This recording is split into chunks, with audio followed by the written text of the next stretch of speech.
Hello mga guy, ito na po yung 2 cups lang natin na harina ng sweetheart bread or petros po yung tawag dito sa amin. At lutuin lang po natin ito sa ating mga kaldero or kaserola, kaya simulan na po natin. At pwede talaga itong pang merenda at talong pwede mo itong gawing pang negosyo. So ito na po yung ating mga ingredients, 1 and 1/2 cup ng light brown sugar at 1/3 cup ng margarine. Half tablespoon ng vanilla extract at 1 teaspoon ng iodized salt.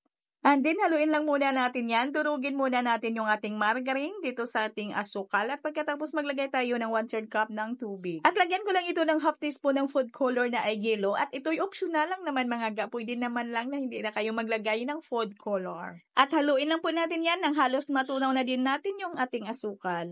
At yung ating 2 cups na all-purpose flour.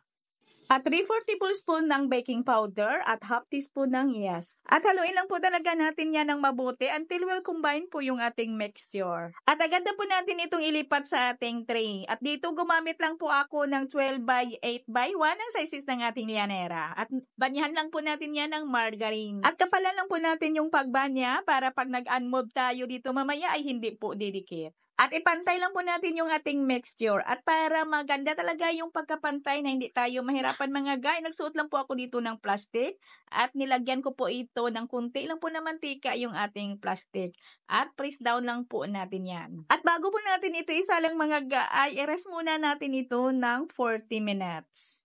At pag natapos na po nating ma-rest ng mga 40 minutes yung ating mixture, ay isalang ko na po ito sa mainit na po na kaserola. At mahina lang po yung apoy ng aking kalan dito mga ga at niluto ko lang po ito sa loob ng 30 minutes. At tusukin lang po natin ito ng steak. Pag yung steak po natin ay hindi nabasa, ay ibig sabihin ay luto na po yan. At palamigin lang muna natin ito bago po natin kuhanin dito sa kanyang tray. At hiwain lang natin ito sa gusto po natin na laki ng ating hiwa bago po natin ito lagyan ng icing. At para madali na hindi na po kayo mahirapan mga guy, ito na lang po yung gagawin natin or gagamitin po nating icing. Meron po tayo dito 1 cup ng powdered sugar. May mga video na po tayo dito na gumawa po tayo ng royal icing para pang icing po natin dito. Kaso ay gumamit pa tayo doon ng mixer at egg whites. Ito mga guy ay hindi na madali na lang po. Maglagay na lang po tayo dito ng mga 1/8 cups na tubig.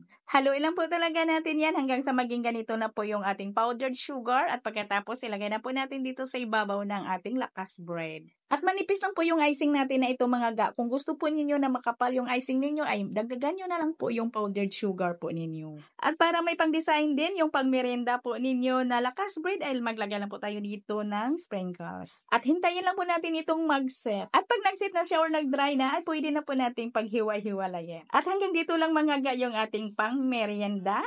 Maraming salamat at bye-bye!